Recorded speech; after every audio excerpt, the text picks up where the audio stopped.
Good morning po, Mr. President. Um, may comment po ba kayo doon kay Agent Morales na ano po yung masasabi po ninyo?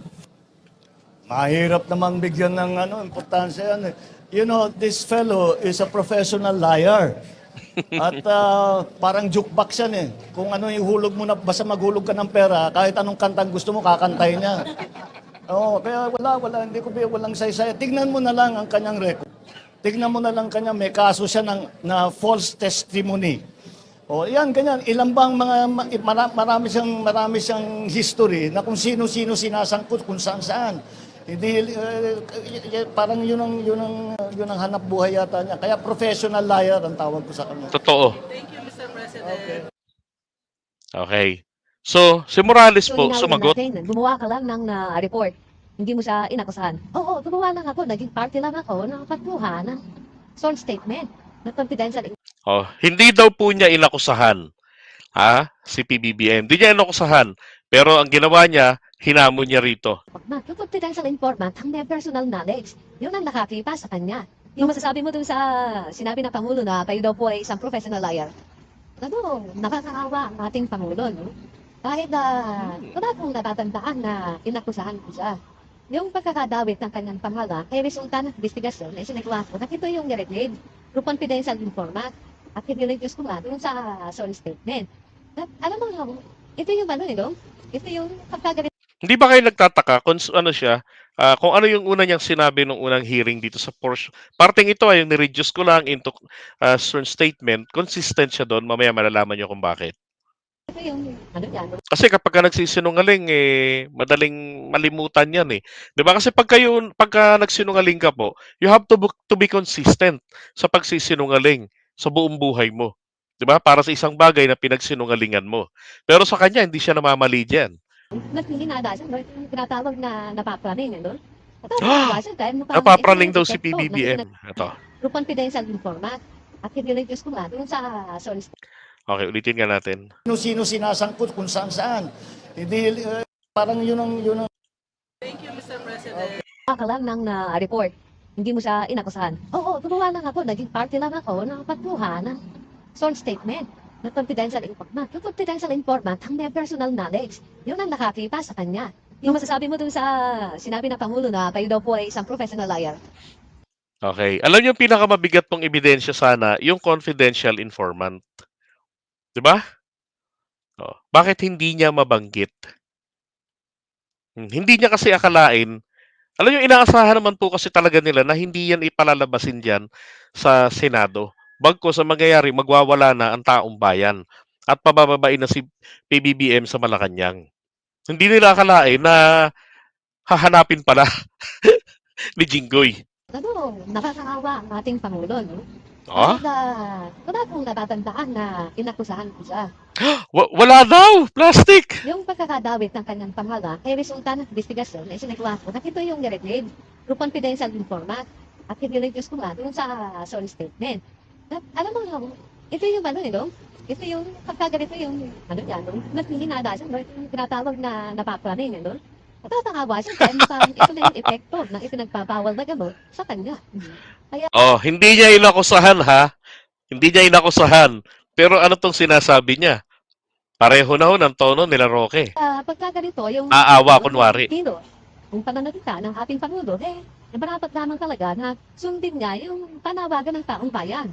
Yung follicle drug testing siya. Itong dapat ipa-drug test, yung gamitin yung hair follicle niya. Ano ho? Baka yung hair follicle niya sa loob ng utak niya tumubo eh. Ako, sumunod ako sa kanya eh. Kinonfalize ko na yung sulat ko sa kanya na abilihin mo ko siya na ipatenta sa taong bayan. Mag-practice siya. So, linawin lang natin. Gumawa ka lang ng report. Hindi mo siya inakusahan. Oo, gumawa lang ako. Naging party lang ako ng pagkuha ng sworn statement na confidential informant. Yung confidential informant, ang may personal knowledge. Yun ang nakakipa sa kanya. Hindi ako.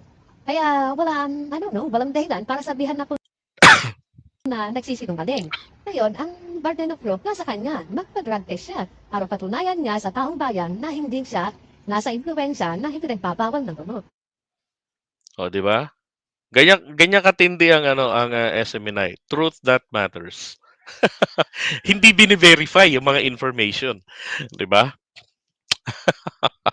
Sabi, mukhang decoration lang yung lisensya sa wallet ni Sara Mau dahil hindi nakikita sa kanya mismo ang kaalaman ng isang abogado. Baka naman binili lang yung kanyang lisensya bilang abogado. Ah, okay, so tatawa lang ako sa sagutan nilang dalawang ito eh. Tingin ko naman, ah, sa susunod po na pagdinig nila magano na, mag-iiba na tono ni Bato de la Rosa, 'di ba? At nakahanap po ng dahilan dito si Bato de la Rosa sa pagbabago niya kasi for ano yan for survival na rito si Senator Bato de la Rosa. Nakita niya na nagmukha siyang katawa-tawa, ilang senador na ang nakapuna sa kanyang ginagawa, 'di ba? Tapos lumalabas pa yung mga katotohanan na lahat ng mga ito ay fabricated lang. Although, alam po ni Bato de la Rosa yan. So that's what I'm expecting sa susunod po sa Lunes na hearing. Okay, so ano naman natin to? Teka.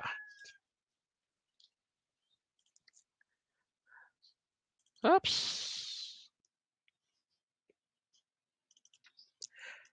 Tingnan nyo naman kasi, bakit mo naman nga kasi paniniwalaan etong si Morales?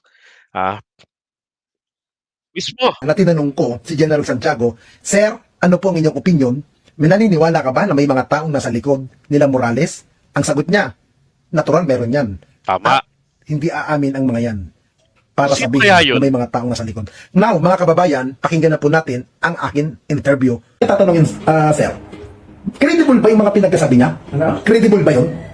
Alam mo, matalinong tao yan. Sabi nga ni General Bobby Santiago, i-polygraph test mo yun, lulusot kahit nagsisinungaling eh. Genital liar yan. PMA din ba siya? Ano? PMA siya, Sir? Dalo lang, pulis lang. Oh, eto hong si Bobby Santiago. I don't know kung magkapatid silang dalawa ha.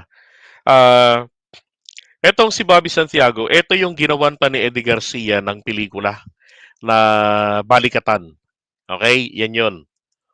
Ano sabi ni Bobby Santiago? Natin ang akin interview. Santiago, i-polygraph test mo yun, lulusot kahit nagsisinungaling Polygraph test, yung lie detector. eh. Genital liar yan. PMA din ba siya? Santiago, i-polygraph test. Sabi nga ni General Bobby Santiago, i-polygraph test mo yun, lulusot kahit nagsisinungaling eh. Genital liar yan.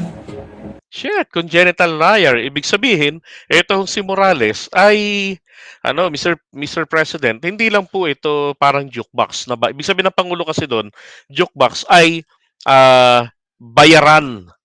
Okay, bayaran para kung ano yung pagkatapos mo magbayad, kung ano ang ipakanta mo, kakantahin niya o sasabihin yan. Yan po si Morales. At gagawin niya 'yon kasi nga, 'di ba? Kaya kaya niyang tumingin ng eye-to-eye contact, kaya niyang maging consistent sa mga kwento niya na nauna niya nang sinabi na kagaya ng ni-reduce ko lang yung statement no confidential natin. Yan. Pero 'yun ang nakakita sa kanya, pero hindi naman daw siya. Ayan maliwanag, congenital liar base po sa mga nakakakilala sa kanya. PMA din ba siya? Ano? PMA siya, Sir? Dalo lang, pulis lang. PNP lang siya. Pero sa mga isa, tatanungin sa inyong, siyempre, paano, kilala niya naman yung background niya. Meron kayang tao nasa likod niya?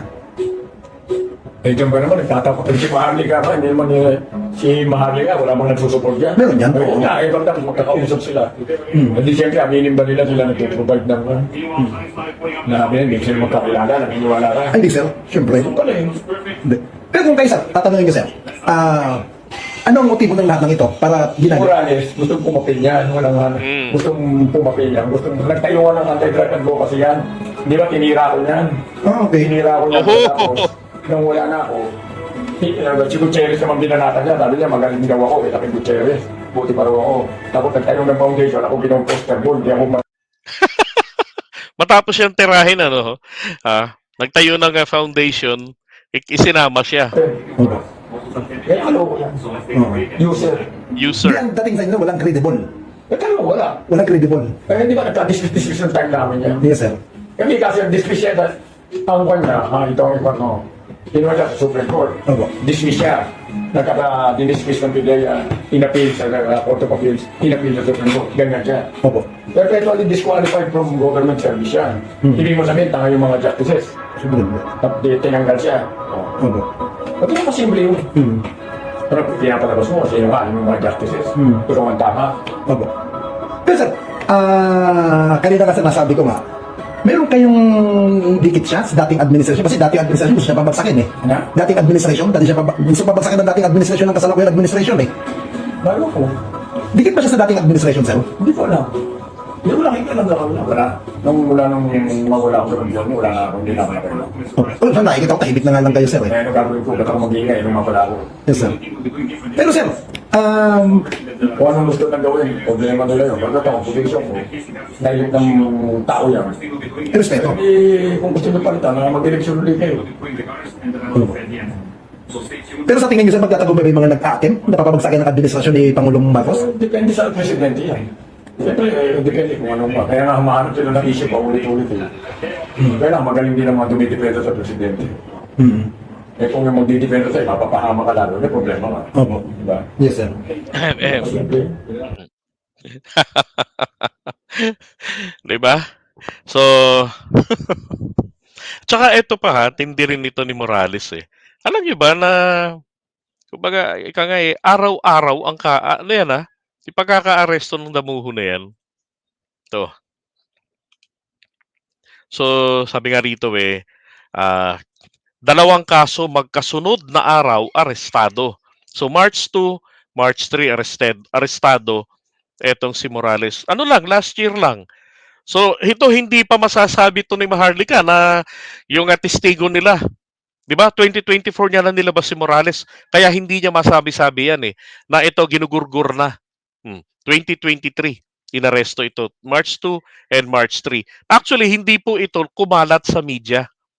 Kasi laos ng balita etong si Morales. Kaya hindi ito kumalat.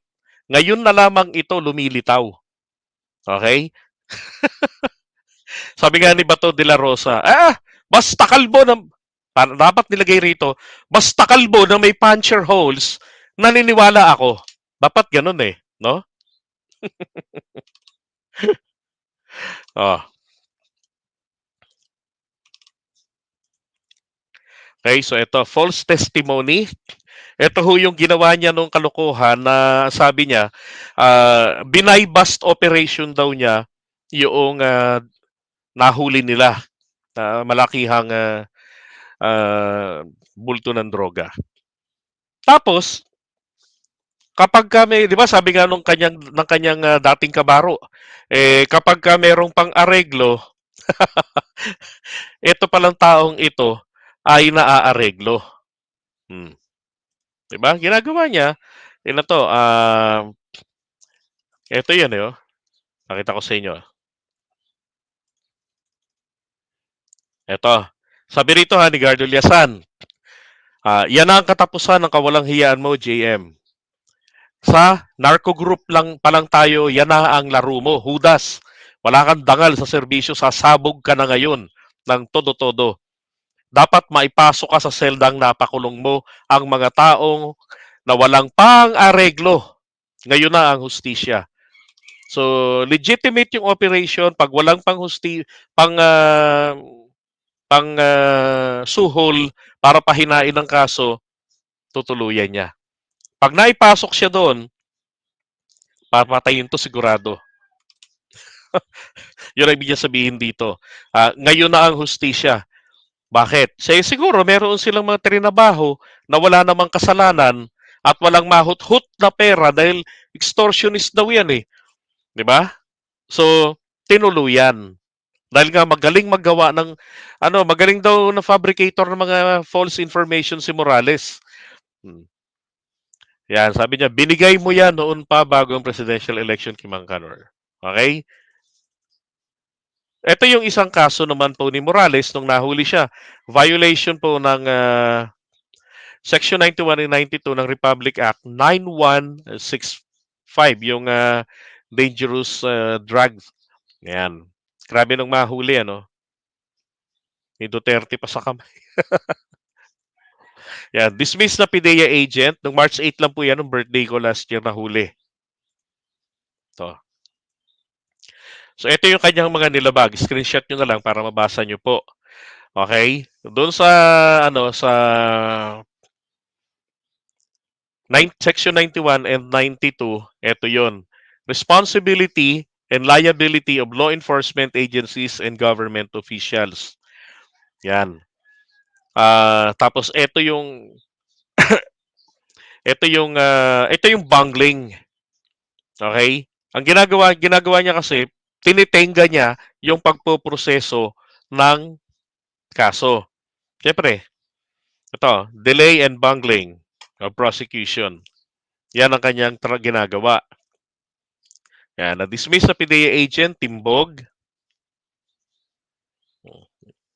58 years old na, no, malapit na palang mamatay. Ay, malapit na palang mag-senior.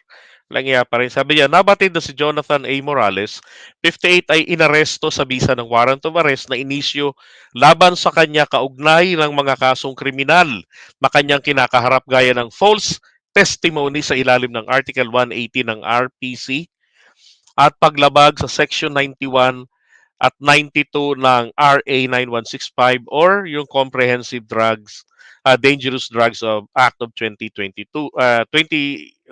2002, sorry. Yan, itong Lunes, March 6, pansamantalang nakalaya. Okay? Kaya po, nakakadalo, dapat i-cancel na yung bail ng hayop na to eh. Di ba? Nakapiyansa lang ng 120,000 last year, noong March 6. Nahuli noong March 2, tapos nahuli rin, inaresto rin noong March 3. Kaya magkakasunod ang mga kaso. Ayan. 2 kaso sa magkakasunod na araw.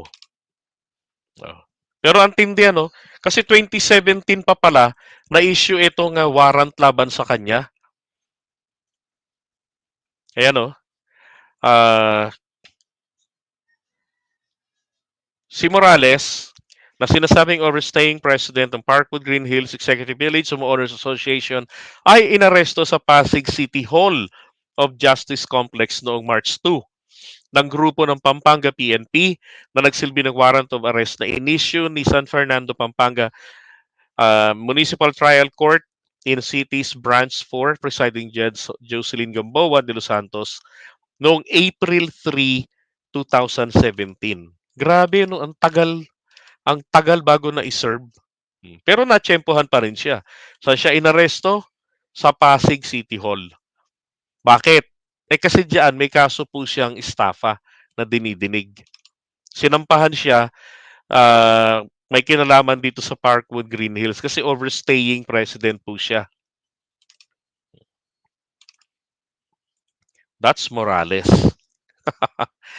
Sabi niya, si Morales sa dating miyembro ng PIDEA Intelligence and Investigation Service ay na-dismiss mula sa service dahil sa dishonesty, grave misconduct, conduct prejudicial to the best interest of the service noong 2013. Yan. Tapos pinaniniwalaan ni Bato de la Rosa, isang top notcher at dating PNP chief. Nako, matindi ng tama ni Bato de la Rosa rito. Pero isa lang maliwanag rito, bahagi rito si Bato de la Rosa ng grand script or grand plan na sinasabi ko sa inyo para mapatalsik sa pwesto si PBBM. Okay, hindi umubra yung destabilization, so titirahin nila ngayon dito sa ganitong paraan. Sinasabi ko sa inyo, didiretsuhin nila ito sa impeachment. Bakit? Dahil pag in-impeach nila si PBBM, alam nilang hindi po sila magtatagumpay doon. Kasi nga, by numbers po ang impeachment. Isa pa, naandun nga si Martin Romualdez, pinsan ng ating presidente. So doon pa lang sasabihin na nila ngayon, hinadlangan tayo, bla bla bla. Magdadrama na sila. 'Di ba? Magdadrama na. Ang Senado, ang mga digungistang senador, i-convert nila ang Senado into a impeachment trial court. Okay? Ganun ang gagawin nila dyan. Kahit na ilang piraso lang sila dyan, gagawin nila yan na nakaabang po kami, nahanda na po namin ito, bla bla bla. Kahit may ibang senador na tututol, ganun ang plano nilang gawin dyan. Everything will be drama. Okay? Drama lang nila. Oh. Para mapalitaw lang na may impeachment sana pero hinaharangan dahil nandun ang pinsan. So para matuloy ito, kailangan mawala yung pinsan sa HOR. Ganon. So sisirain nila ang credibility ng HOR para mapilitan na palitan si SMR. Pag napalitan si SMR at pag napwesto ang kanilang tuta, alam nyo na ang gagawin. Ifa-fast track po nila. At alam nyo ba, legit pala na mag-fast track ng impeachment sa Kongreso. Lalo na, nagkaroon na tayo ng precedents nung panahon ni ERAP na finast track lang nila ang impeachment. Hindi na sila naghiring-hiring doon para po questionin yung mga ebidensya. Finast track. At isa si Digong, isa sa mga legacy niya yan, na inamin niya mismo na inimpeach nila ng batch niya sa Kongreso si ERAP. Diba? Tapos, ang gagawin ngayon nila rito, ang Senado, magko-convert. Sisipain nila dyan. Kung hindi nila mapasunod, etong si Mig Zubiri, sisipain nila yan, at kung hindi man nila masipa, gagawa sila ng kumbaga shadow Senate. Okay? Tapos doon, gagawin nila itong impeachment court. Yan. At magta-trial sila doon kunwari, etong si Morales. Ganun ang gagawin nila dyan kahit na walang bearing ito. Bakit? Siyempre, yan po ay magpapakita ng chaos sa ating political system, sa ating political structure. Ikapapahiya po ng ating gobyerno. Ano resulta nito? Mababalaam na naman po ang pagpasok ng mga dayuhang mga ngalakal. 'Di ba? Ayaw nilang trabahuin din kasi ang yung economic chacha. No. Kita niyo yung mga katarantaduhan ng mga taong ito. 'Di ba? Yan po ang plano nila. Pinaniniwalaan nila itong si Morales na Diyos ko po, 2 araw na magkakasunod na kaso, aresto, ang kanyang pagkaka-dismiss ay may kinalaman po sa pagkasinungalingan, kawalan ng integridad. At mismong itong si Bobby Santiago na nagsabi na yan ay matalinong tao. Matalinong tao. He is a congenital liar. Pinanganak ng kabuntot ang pagsisinungaling na kahit na i-polygraph test mo or lie detector test ay lulusot. Yan po. Di ba? At nakita nga rin po yan diyan sa isa siya sa mga pakita ko sa inyo yung naandun si Morales sa mga audience ni dating Pangulong Duterte. Ito. Magtingin pa si Pope, baka pag-alis pa pagka-Pope yan. Potang ina, sobra na to. Hindi na tayo I am just human. That's a joke, abot ng ano yan. I am joking, Pope. Di ba? Polboronic issue. Si Duterte ang nagpasimuno nito. Narinig nyo kanina, sinalampak ko lang itong mismong galing sa PIDEA. Ang nila yung PIDEA links. Alright, so ito maliwanag na yung conspiracy theory. Tama ho yung sinabi ng ating Pangulong Bongbong Marcos na si Morales ay katulad po ito ng isang jukebox. Ibig sabihin, isang taong bayaran. Okay.